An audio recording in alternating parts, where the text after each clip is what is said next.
Great. এবারে আমরা এই reverse statement is not always true আরেকটা কেস দেখাবো। এদেরকে আমরা বলি পলিমার।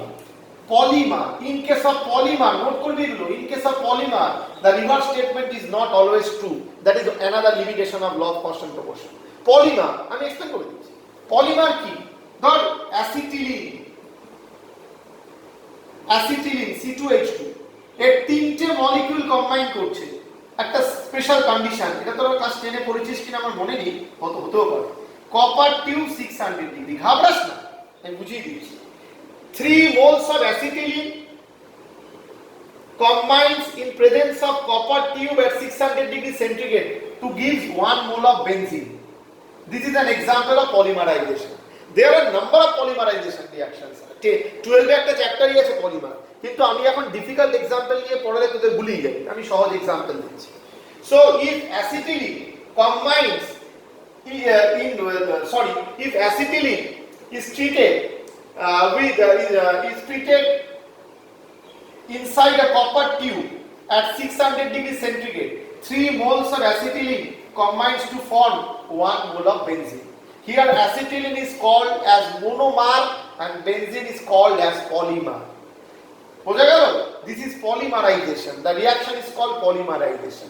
আমি এটা বলতে পারি, এটা ডেফিনেশনও বলা যায় যে by applying some external condition more than one molecule, simple molecules of a compound can combine together to produce a large molecule of another compound. The simple molecule is called monomer, the large molecule is called polymer. মানে কি বললাম যে কিছু external condition apply করলে কোনো organic কম্পাউন্ডের একটা simple molecule, সহজ molecule, simple molecule এখানে অ্যাসিটিলিন, তার অনেকগুলো মলিকিউল কম্বাইন করে একটা লার্জ মলিকিউল তৈরি করে। যেমন এখানে অ্যাসিটিলিন 3টে কম্বাইন করে একটা বেনজিন তৈরি করছে। তো অ্যাসিটিলিনকে আমরা এখানে বলি মোনোমার, আর যেটা কম্বাইন করছে দ্যাট ইজ কল্ড মোনোমার, যেটা ফর্ম করছে সেটাকে বলছে পলিমার। ঠিক আছে?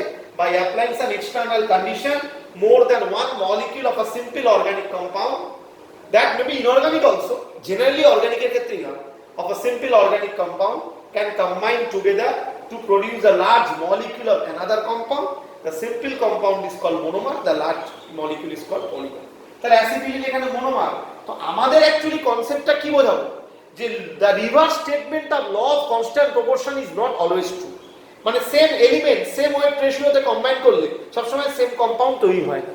তো অ্যাসিটিলিন C2H2 এটা কার্বনিষ্ট হাইড্রোজেন ওয়েট রেশিও চটপট কর 12 into 2 24, 1 into 2 2, তাহলে 12:1। বেনজিন C6H6 12 into 6 72, 1 into 6 6, তাহলে 12:1। রেশিও করলে 6 দিয়ে ক্যান্সেল আউট করলে 12:1। তাহলে দুটোতেই কার্বন হাইড্রোজেনের ওয়েট রেশিও কত বল? 12:1। তাহলে কিন্তু দুটো কি একই কম্পাউন্ড না, একটা অ্যাসিটিলিন একটা বেনজিন। সো এটা limitation of law of constant proportion, যে same element carbon and hydrogen combines in the same ratio 12:1 but not gives the same compound always, conditionally vary করে যাবে। টেম্পারেচার প্রেসার কন্ডিশন অনেক কিছু হতে পারে, সেগুলো তো এখানে আলোচনার বিষয় নয়। বোঝা গেল জিনিসটা? So if carbon and hydrogen combines in the weight ratio 12:1 not necessarily always gives acetylene, can also produce benzene. আরো অনেক কম্পাউন্ড হতে পারে, সেগুলো আমি আর ডিসকাস করলাম না, গুলিয়ে যাব। Clear? So clearly law of constant proportion এর রিভার্স স্টেটমেন্ট ডিফার করে যাচ্ছে যে same elements it is not always true. Same element same weight রেশিওতে কম্বাইন করলে not always give same compounds, same compound দিচ্ছে না। ক্লিয়ার হলো? So this is the limitation. আরেকটা লিমিটেশন আছে বাবু, বেটা দেখো ওই যে লিমিটেশনটা ওটা সবার জন্য অ্যাপ্লিকেবল, মানে পরে যতগুলো ল আছে সবার জন্য অ্যাপ্লিকেবল। আমি একবার একটু মুখে বলে ছেড়ে দেবো, সেটা আইসোটোপ রিলেটেড।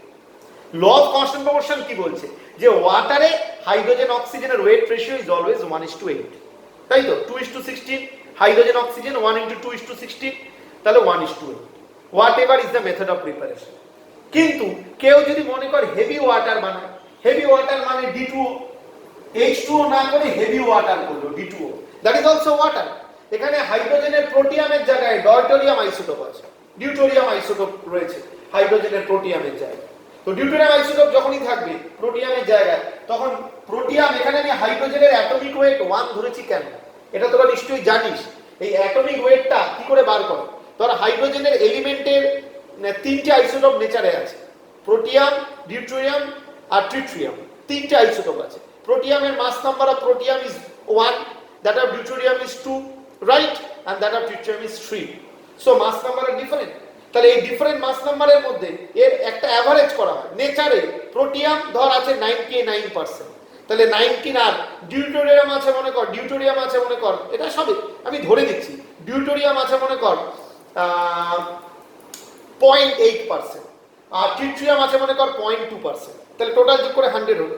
তাহলে 99 ইন্টু প্রোটিয়াম মানে মাস নাম্বার 1 প্লাস, বুঝেছিস, plus 0.8 into deuterium mass number 2 into 2 plus 0.2 into tritium mass number 3 into 3 divided by 100, এইটা করে যে অ্যাভারেজ আসে ওটাই অ্যাটমিক ওয়েট। এই জন্য দেখবি কোনো কোনো এলিমেন্টের অ্যাটমিক ওয়েট ইন ফ্র্যাকশনে আসে অ্যাটমিক ওয়েট, তোমরা পড়েছিস ক্লাস 10।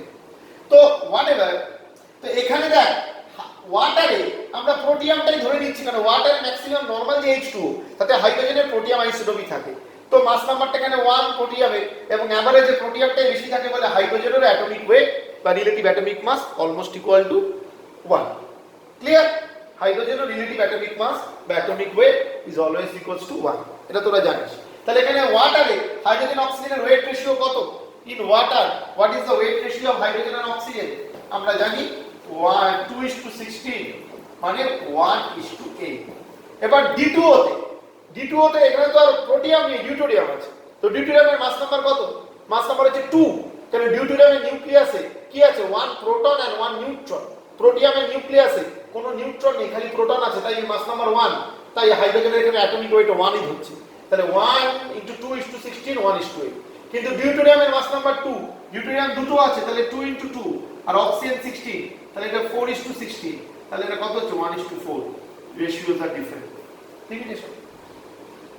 সেম ওয়াটার, একটা হেভি ওয়াটার যেটা D2O আর একটা নরমাল ওয়াটার, দুটোর ওয়েট রেশিও ডিফারেন্ট, একটা 1:8, একটা 1:4।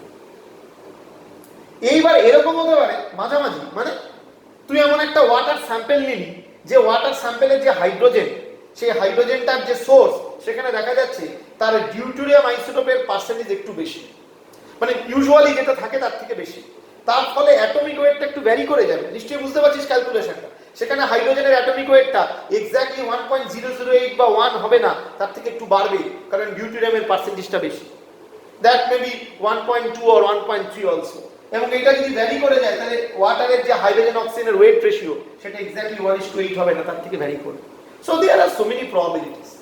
সো এটা একটা থিওরিটিক্যাল প্রবাবিলিটি, তো এগুলো প্র্যাকটিক্যালি খুব একটা অ্যাপ্লিকেশন নেই, কিন্তু আমি যখন একটা কনসেপ্ট পড়াবো আমি পুরো ক্লিয়ার করবো স্টুডেন্টদের।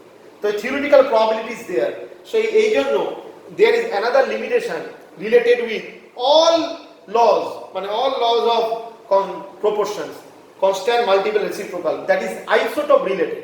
আইসোটোপ রিলেটেড কনসেপ্টটা ক্লিয়ার হলো, যেটার জন্য লিমিটেশন হয়, এই ওয়েট রেশিও ভ্যারি করে দেয়, ঠিক আছে?